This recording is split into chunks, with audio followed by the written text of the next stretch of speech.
بسم الله الرحمن الرحیم. السلام علیکم و رحمت الله و برکاته.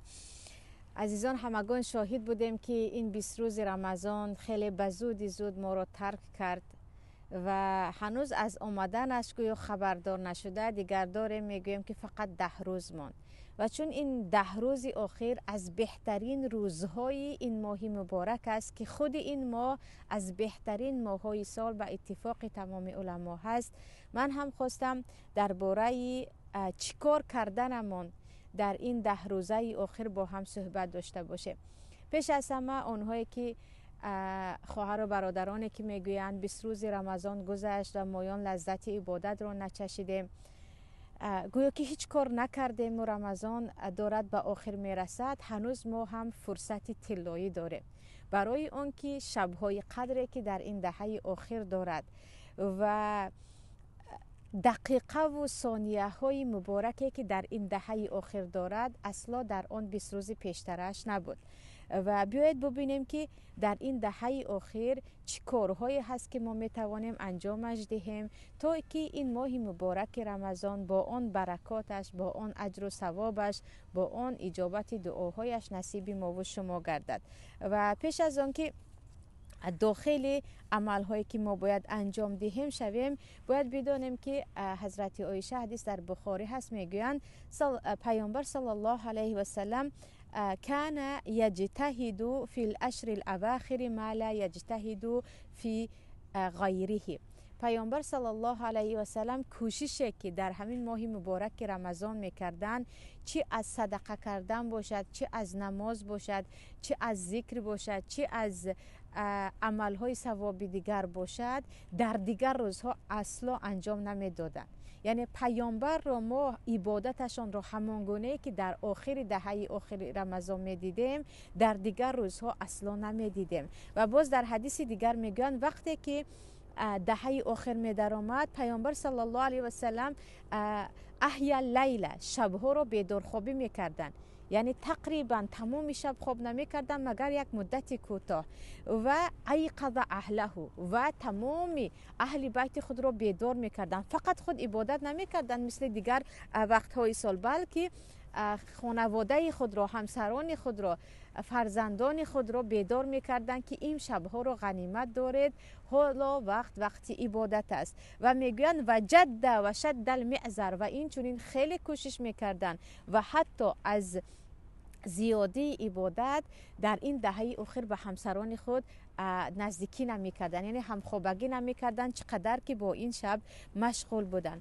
اینجا سر این که پیامبر چرا اینقدر در فقط همین 10 روز آخری رمضان از حد زیاد عبادت میکردن، علما 2 سبب را آوردگی هستند. یکی از سببش میگن برای اون که در این دهه آخر، چگونه که حدیث در صحیح بخاری هست، شبهای قدر وجود دارد و شبهای قدری که عبادتی یک شبه اون برابر عمر یک انسانی عمرش طولانی هست، برابر 83 سال هست، در همین دهه آخر بود و پیامبر به قصد اینکه این شبهای قدر را در دهه آخر پیدا کنن، اینقدر این دهه آخر را با عبادت میگذرانیدن. سبب دیگرش این است که در حدیثی که در مسند امام احمد آمدگی است، الاعمال بالخواتم، میگن پیامبر یعنی عملها به خاتمه اشون نگاه کرده ثواب داده می شود. تو در اول رمضان خیلی کوشش کردی، در آخر رمضان کوشش نکردی، اون کوشش هایت همش بیهوده است. یا گفتیم در اولی زندگیت، در جوانیت خیلی انسانی با تقوا بودی، اما در آخر عمرت رفتی و به یک انسانی فاجر گناهگار تبدیل شدی، به همون آخر عمرت نگاه کرده تو اجر و ثواب یا گناه میگیری.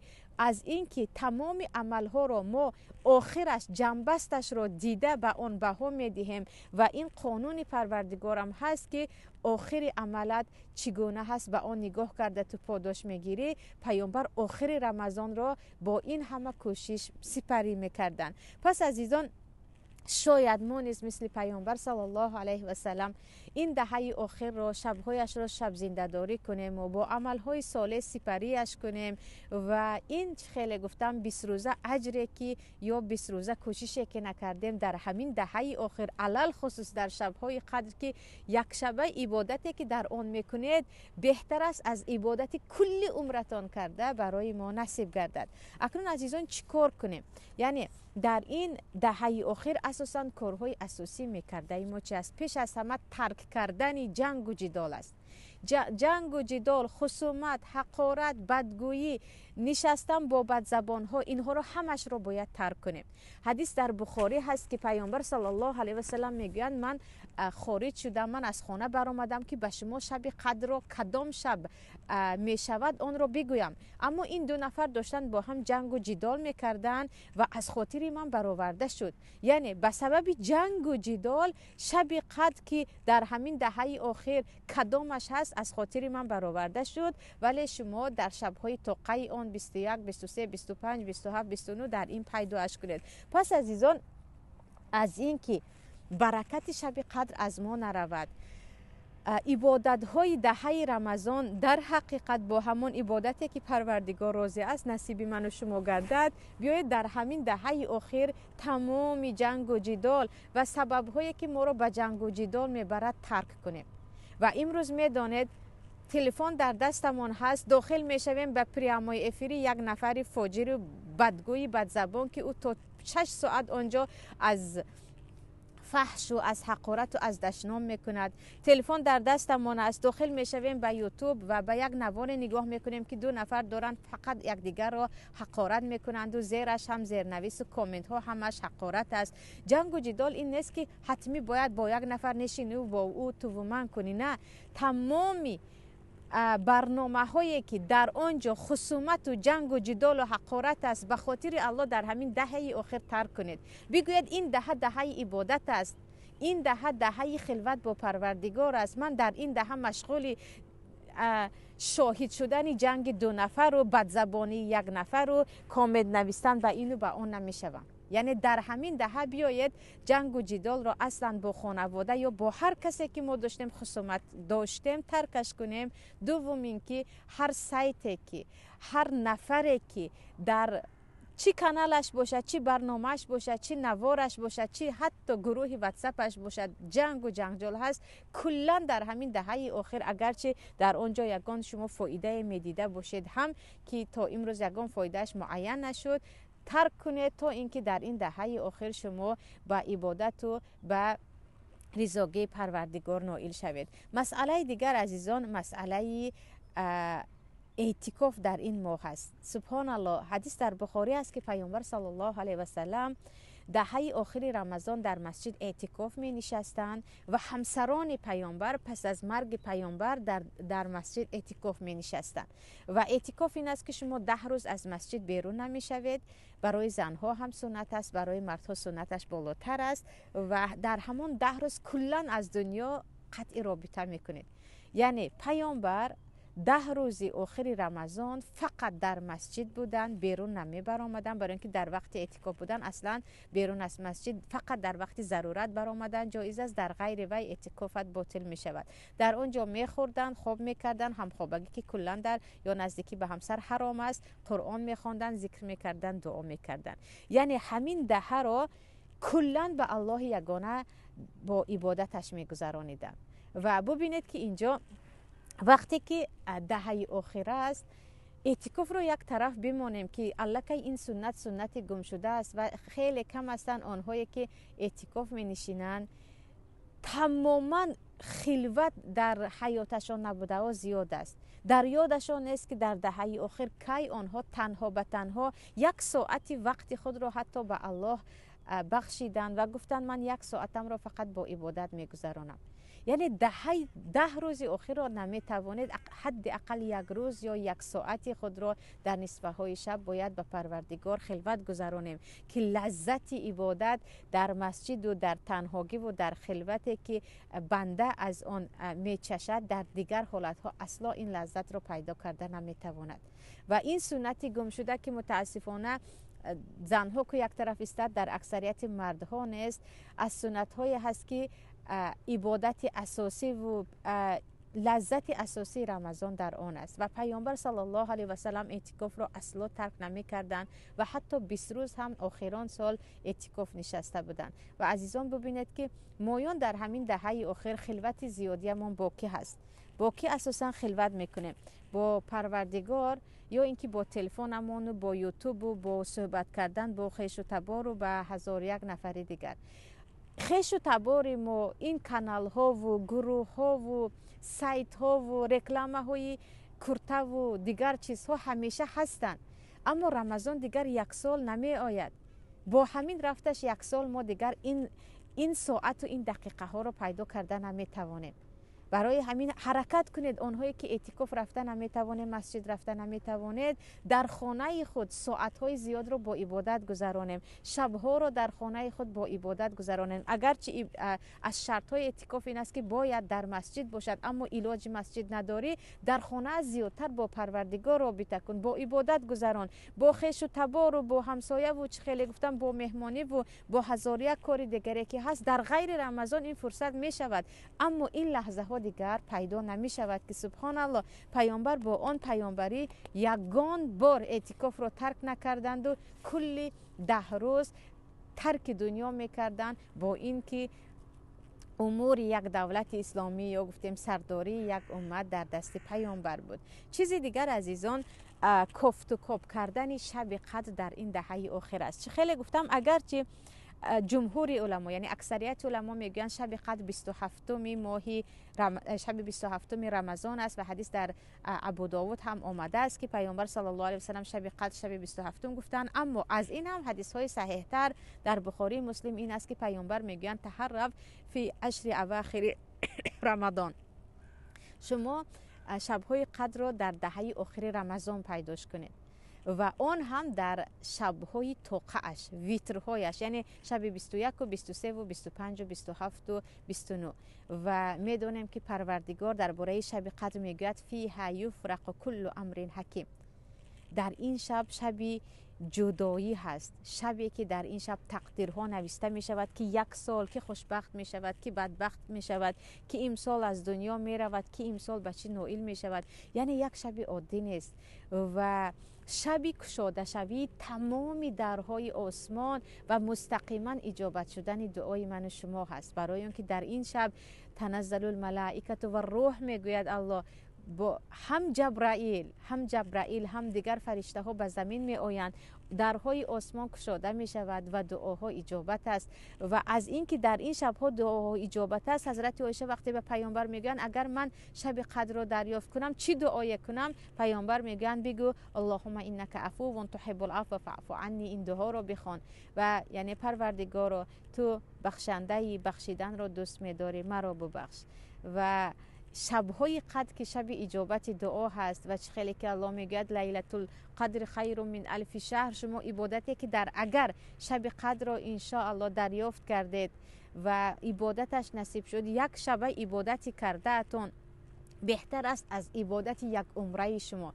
کی میداند شاید با یک عبادتی که یک شب میکنید گناههای تمام گذشته شما بخشیده می شود، آن همه دعاهای اجابت نشده شما اجابت می شود، آن همه سیاگی و آن همه زقی و دلتنگی هایی که در دل داشتید با برکت این شب و با خلوت با پروردگارتان آنها همه برطرف می شود. برای همین حتما علل خصوص در دهه آخر شبهای توقعی دهه آخر را اصلا بی‌پروایی نباید کرد. این شب‌هایی هستند که این گونه شب در تمام سال نیست و شاید تا سال دیگر می آید یا نمی آید. عزیزان حتما باید لذت آن عبادت و حتما باید از برکت آن شب برخوردار شویم.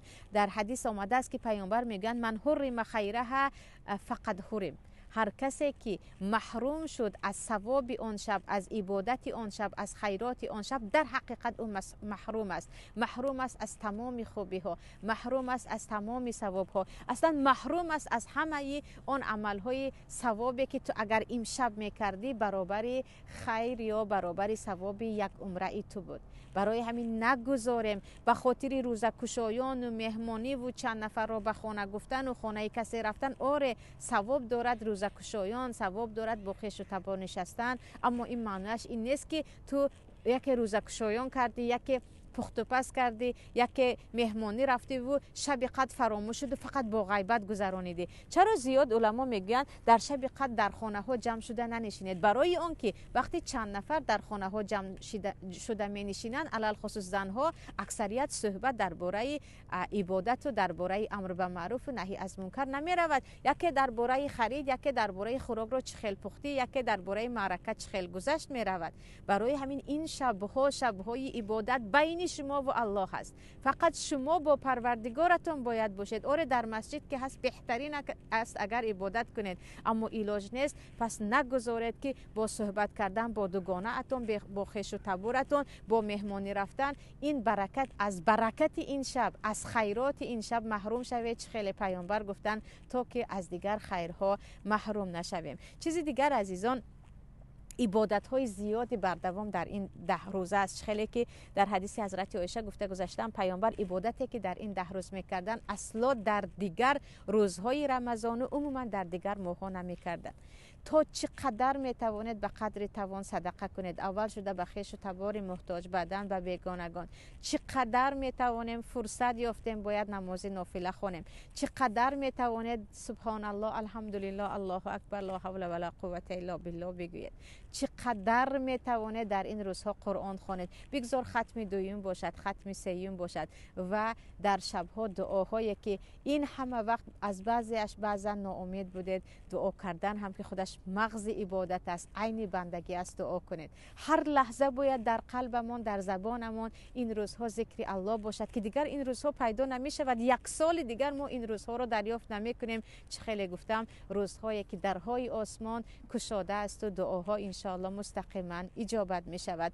و البته که مصیبتی که در ما هست، باز هم گشته میگویم این تلفن امروزه همون شد که اگرچه به خانه همون 100 نفر ندارد، هم در تلفن با 1000 کس و 100 نفر و 20 نفر رابطه داریم و به جای زیاد ذکر کردن و این روزی با برکت، این روزها رو قدرش رو دانستن، با اخبار دیگران و با بدبختی دیگران و با دیگر چیزهایی که عموما نه به دنیای ما فایده دارد نه به آخرت ما فایده دارد، به آن مشغول هستیم. بیایید پس اعتکاف کنید، از تلفنتان ترک کنید تلفن دستی را، علل خصوص برنامه هایی که یا صحبت هایی که به شما فایده ندارند و در همین دهه آخر تا که از برکاتش برخوردار شویم فقط با عبادت گذرانیم. و البته مسئله مهمی دیگر عزیزان، مسئله این است که زنهای حایزه چیکار کنن، یعنی خواهرایی که میگن من در دهه آخر حیض شدم. عزیزان برای زنی که حیضه است همخوابگی حرام است، نماز خواندن حرام است، روزه‌گیری حرام است، قرآن خواندن در نزد جمهور علما جایز نیست. اما او میتواند دعا کند، میتواند تسبیح گوید، میتواند صلوات فرستد، میتواند با اللهش مناجات خاص با دعاها داشته باشد. یعنی من حیض هستم گویان نباید زنک شبهای قدر رو خواب کند و تماما نه دعا کند نه تسبیح گوید. تو روزه نمیداری اما تو میتوانی تسبیح گویی. یا تمام حتی نفرانی که بیمار هستند و نمیتوانند روزه بگیرند، اونها میتوانند شبهای قدر را شب زنده داری کنند که پیامبر اساسا فقط شب قدر نه، در همین 10 روز آخری که الکی داخل شدیم شبهاش تقریبا خواب نمیکردن. برای همین عزیزان کاش آدمای کار میکرده هم همین دهه آخر برای خودشان یک ملخصی میگرفتند، یک چند روز استراحت میکردند و روزش یک کم خواب کنند، هم شبها را با شب زنده داری و با دعاها میگذرانیدند. چه خیلی گفتم این شبی یعنی شبهای قدر، شبهای نوشته شدن تقدیر 1 ساله است، شبهای نزول رحمت پروردگار ملائکه ها بر زمین است و این دهه آخر برکاتی که دارد دیگر در یگان روزهای سال من و شما پیدا کردن نمیتوانیم. پس تا میتوانیم بیاید تمام کاری که خیر و ثواب دارد، چه عبادت های زبانی باشد، چه عبادت های قلبی باشد، چه عبادت هایی که با دست با پا انجام میدهیم، در این دهه آخر انجامش دهیم خالصا به خاطر الله. و همین دهه آخر را فقط همین 10 روز را تا اندازه خود را از دنیا و از اهل دنیا و از بندگان دنیا و حتی از بندگان مؤمن هم یک کم خود را دور کنیم تا اینکه رابطه‌مون با الله قوی باشد، بین ما و بین پروردگار زمین و آسمان ها در این 10 روز رابطه برقرار شود، صحبت و راز و نیاز و مناجات های پیدا شود که دیگر تمام سالی که تا رمضان دیگر می آید این رابطه اصلا قطع شده نتواند. برای آنکه عزیزان من شخصا خودم شاهد هستم، خواهرانی که در رمضان تغییر یافتند، چه از جهت عقیدوی باشد چه از جهت عملهای صالح، دیگر تماما از آن راهشان برنگشتند. برعکس نفرانی هم بودند که در ماه رمضان عموما بی‌پروا بودند و تمام سالشان بی برکت گذشت. از اینکه سالی که تا رمضان دیگر هست سالی با برکت برای یک ما و شما باشد، بگذار همین دهه آخر را فقط با الله و با عبادت پروردگار گذرانیم، مگر اینکه یک یعنی چیزهای کوتاهی که هست یا گفتیم کارهایی که حتمی است، از بعضا با خیش و تبارها روای کوتاه یا یکم نشستن با اهل خانواده، اما اکثریت رو باید با عبادت گذرانیم. این بود صحبت امروزه من. پروردگار به من و شما عبادت این دهه آخر را همان گونه که خودش میپسندد نصیب کند، خالصا برای خودش بی‌ریا بگذار عملهای انجام دهیم که از ما راضی باشد و بگذار دعاهای من و شما علل خصوص دعاهای مردم سرزمین مظلوم تاجیکستان ما در این دهه آخر اجابت گردد. السلام علیکم و رحمت الله و برکاته.